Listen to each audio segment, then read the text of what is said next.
সাগৰৰ প্ৰত্যেক সংবাদ মাধ্যমৰ প্ৰত্যেক কৰ্মীলৈ সংবাদ মাধ্যমৰ জ্যেষ্ঠসকললৈ সেৱা জনাইছোঁ, কনিষ্ঠসকললৈ মৰম জনাই আমাৰ আজি সংবাদ মেল যি আছে সেই সংবাদ মেল অতি এটা বেয়া পৰিৱেশত দিবলগীয়া হৈছে, যিহেতু আমাৰ মুখ্য সচিব ৰন্টু পানী ফুকনক গুৱাহাটীৰ এখন হোটেলত প্ৰেছ মিট দি থকা অৱস্থাত প্ৰেছ মিটটো অন্ততঃ কমপ্লিট কৰিব দিব লাগিছিলে। প্ৰেছ মিট দি থকা অৱস্থাত যিদৰে ফেচিছ মনোভাৱেৰে অসম চৰকাৰ আৰু মহানগৰ পুলিচে অসম পুলিচে উঠাই লৈ গৈছে, তাত বীৰ লাচিত সেনা অসমৰ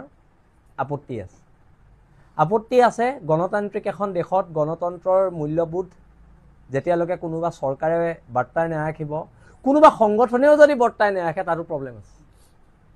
কিন্তু কথাটো হৈছে হোৱাই ৰন্টু পানী ফুকনক কিয় টাৰ্গেট কৰা হৈছে, এইটোক লৈ মুখ্যমন্ত্ৰী মহোদয়লৈ আমাৰ প্ৰশ্ন আছে, বিজেপি চৰকাৰলৈ আমাৰ প্ৰশ্ন আছে। অতি শীঘ্ৰে ৰন্টু পানী ফুকনক 24 ঘণ্টাৰ ভিতৰত, লগতে উৎপল অসম ডাঙৰীয়াক আৰু আমাৰ তন্ময় চেতিয়া ডাঙৰীয়াক, এই তিনিজনক অতি শীঘ্ৰে মুকলি কৰি দিয়ক, নহ'লে কাইলৈৰ পৰা গণতান্ত্ৰিক প্ৰতিবাদ হ'ব আৰু সমগ্ৰ অসমত হ'ব, আৰু এই প্ৰতিবাদ চৰকাৰৰ বিৰুদ্ধে হ'ব।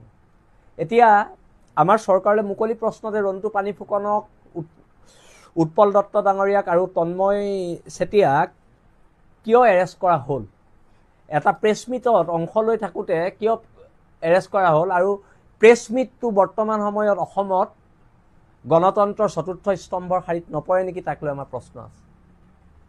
ইয়াৰ ফেচিছ চৰকাৰ চলিছে, আৰু এই ফেচিছ চৰকাৰৰ বিৰুদ্ধে যি গণতন্ত্ৰৰ শেষ স্তৰলৈকে প্ৰতিবাদ, সেই প্ৰতিবাদ চলি থাকিব।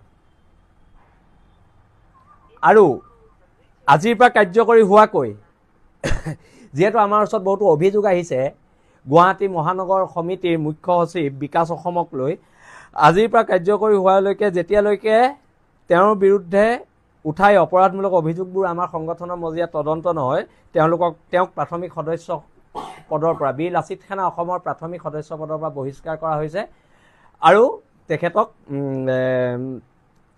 কামৰূপ মহানগৰৰ সকলো সমিতিৰ পৰা সকলো বিষয়বাবৰ পৰা তেখেতক অব্যাহতি প্ৰদান কৰা হৈছে। এইটো আমি স্পষ্ট কৰি জনাই দিছোঁ, আৰু যেতিয়ালৈকে তদন্ত হ'ব, তদন্ত হোৱাৰ পিছত যিখিনি হয় সেইখিনি আপোনালোকৰ সন্মুখত আমি জনাম। আৰু এতিয়া কথা হৈছে, যিকেইজন ল'ৰাক কালি ধন দাবীৰ গোচৰত এৰেষ্ট কৰিছে, সেই ল'ৰাকেইজন, যিহেতু মোৰ স্বাস্থ্য খুব অৱনতি, মোৰ কালি অপাৰেশ্যনৰ পৰা মই আহি ঘৰ পাইছোঁহি, কিন্তু এই বিষয়টো আমি উত্থাপন কৰিছোঁ যে কিছুমান তাত বেলেগ দলৰ ল'ৰা থাকিব পাৰে, বেলেগ সংগঠনৰ ল'ৰা থাকিব পাৰে, এই কথাখিনি কোৱাৰ কাৰণে ৰন্টু পানী ফুকনক এৰেষ্ট কৰা হৈছে। সেই কথাটো হৈছে, যদি কোনোবা ৰাজনৈতিক দলৰ মানুহ আছে, বিজেপিৰ মানুহ আছে, যদি কোনোবা বীৰ লাচিত সেনাৰ মানুহ আছে, সেই বিষয়ত তদন্ত হওক। কিন্তু তদন্ত নোহোৱাকৈ এনেকুৱা ধৰণৰ ফেচিছ যিখিনি কাৰবাৰ হৈছে, যে বীৰ লাচিত সেনাৰে ল'ৰা, বীৰ লাচিত সেনাৰ ল'ৰা কৈ আছে, কিন্তু এতিয়া প্ৰমাণ কৰক বীৰ লাচিত সেনাৰ ল'ৰা কোনকেইজন হয় তাত থকা, কোনজন বীৰ লাচিত সেনাৰ ল'ৰা আপোনালোকে প্ৰমাণ কৰক। আজি 20 জন ল'ৰাই আমাৰ লগত ফটো উঠিছে, মোৰ একেদিন স্বাস্থ্য অৱনতি হৈ থাকোঁতে বহুতো ল'ৰাই আহিছে, তাত মোক খবৰ কৰিছে, প্ৰায়খিনি ল'ৰাই ফটো উঠিছে, প্ৰায়খিনি শুভাকাংক্ষীয়ে ফটো উঠিছে, কিন্তু সেইবুলি সকলো বীৰ লাচিত সেনা সদস্য হ'ব নেকি? আমি যিখন হোটেলত আছোঁ, সেই হোটেলখনত থাকোঁতে তাত থকা এজন ৱেটাৰেও মোৰ লগত ফটো মাৰিছে, সেইবুলি তেওঁ বীৰ লাচিত সেনা সদস্য হ'ব নেকি? এতিয়া কথা বতৰাবিলাক চৰকাৰে স্পষ্ট কৰক, আৰু ৰন্টু পানী ফুকনক এৰি দিয়ক। বিনা চৰ্তে ৰন্টু পানী ফুকন ডাঙৰীয়াক মুকলি কৰক, উৎপল অসম ডাঙৰীয়াক মুকলি কৰক, তন্ময় চেতিয়া ডাঙৰীয়াক মুকলি কৰক।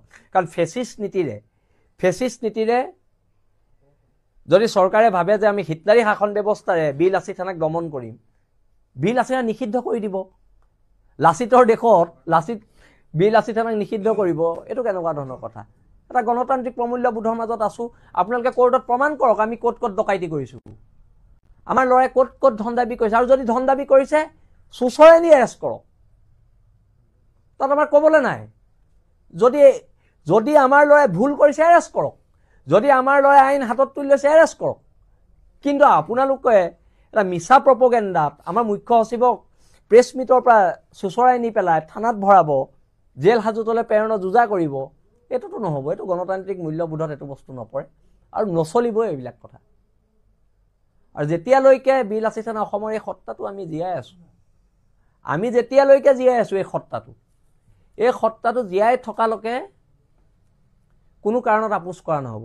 আৰু আজি যদি চৰকাৰে এনেকুৱা ধৰণৰ দমনমূলক নীতিৰে বিল আছি থকা সত্তাটো শেষ কৰিব পাৰে, প্ৰথম কথা নোৱাৰে। যদি শেষ কৰিবলৈ চেষ্টা কৰে তেতিয়া কিন্তু চল পাব অবৈধ ৰূপে বাংলাদেশৰ পৰা অহা মানুহখিনিয়ে, তেতিয়া কিন্তু চল পাব বহিৰাগত শ্ৰেণীৰ মানুহখিনিয়ে, তেতিয়া কিন্তু চল পাব ইয়াত অসাধু কাৰ্য কৰি থকা বহিৰাজ্যৰ বেপাৰীসকলে। সেই কথাটো কিন্তু চৰকাৰে মনত ৰখা উচিত। আজি বিল আছি থকা অসমৰ সত্তাটোৰ কাৰণে হিন্দুৱে হওক মুছলমানে হওক অবৈধ বাংলাদেশীয়ে অন্তত অসমত কথা এটা কওঁতে 10 বাৰ ভাবে। আজি বহিৰাগত মানুহ এটাই অন্তত জাতিটোৰ বিৰুদ্ধে যাবলৈ 10 বাৰ ভাবে। কাৰ কাৰণে? বিল আছি থকা অসম নামৰ এই সত্তাটোৰ বাবে। আৰু এই সত্তাটোক চৰকাৰেও শ্ৰদ্ধা কৰিব লাগিব। আমি পুনৰবাৰ কৈছোঁ, হিমন্ত বিশ্ব শৰ্মা গৌৰৱ গগৈ আমাৰ নেতা নহয়, বা কোনো এতিয়া যিমানকেইটা আঞ্চলিক দল আছে কোনো এজনৰ নেতা আমাৰ নহয়।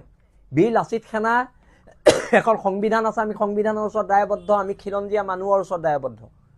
কিন্তু তাৰ পিছতো যদি আমাৰ ওপৰত বাৰে বাৰে বাৰে বাৰে এনেধৰণৰ ফেচিষ্ট আক্ৰমণ চলি থাকে, তাৰ বিৰুদ্ধে কিন্তু প্ৰতিবাদ হ'ব। তেতিয়া কিন্তু চৰকাৰে আকৌ আবুল তাবুল কিছুমান কথা কৈ লাভ নাই, প্ৰতিবাদ হ'ব।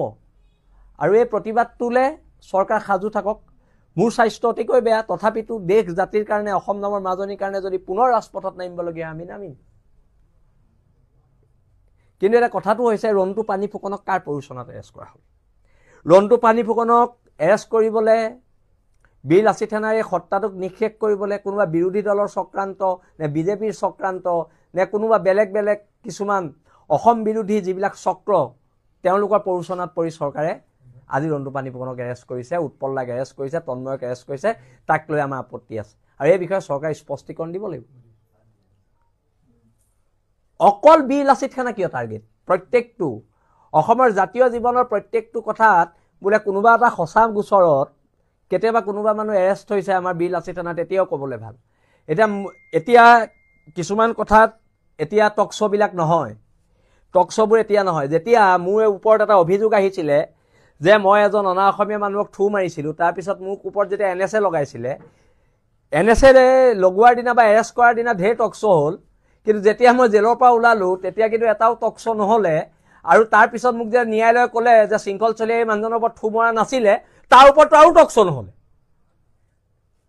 টক শ্ব'বোৰ আমি থু যে নাই মৰা বুলি ন্যায়ালয়ে ক'লে, তেতিয়া নহ'লে। থু মাৰিছোঁ বুলি ভুৱা অভিযোগ দিওঁতে কিন্তু টক শ্ব' ঢেৰ হ'ল। কিন্তু যেতিয়া আমি ক্লিন চিট পালোঁ, তেতিয়া কিন্তু তাৰ ওপৰত কোনো টক শ্ব' নাই। আমাক অপৰাধী সজাই দিলে কিছুমান সংবাদ মাধ্যমে আমাক অপৰাধীক সজাই দিলে। তেওঁলোকে ন্যায়ালয়ৰ ভূমিকা পালন কৰিলে, কিন্তু ওলাই অহাৰ পিছত সেই সংবাদ মাধ্যমকেইটাই কিন্তু আমি টক শ্ব' পতা নেদেখিলোঁ। প্ৰব্লেমবোৰ তাত।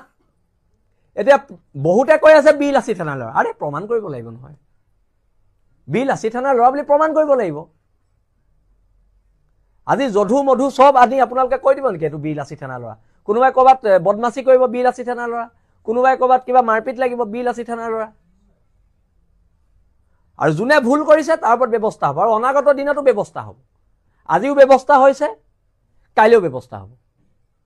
কিন্তু নিৰ্দোষী মানুহ এজনক দোষী টেগ লগাই আপোনালোকে জেলত ভৰোৱা কিয় চক্ৰান্ত কৰিছে? এতিয়া আমি চৰকাৰক অনুৰোধ কৰিম নে দাবী জনাম? আমি দাবী জনাইছোঁ আৰু চৰকাৰক সকীয়াই দিছোঁ, ৰন্টু পানী ফুকন, উৎপল অসম, তন্ময় চেতিয়াক অতি শীঘ্ৰে আপোনালোকে এৰি দিয়ক। আমি স্পষ্টকৈ কৈ দিছোঁ, যেতিয়ালৈকে তেওঁৰ ওপৰত তদন্ত নহয় তেওঁক অব্যাহতি প্ৰদান কৰা হৈছে মহানগৰ জিলা সমিতিৰ সাধাৰণ মুখ্য সচিবৰ পদৰ পৰা আৰু বিল লাচিত সেনা অসমৰ সাধাৰণ সদস্য পদৰ পৰা।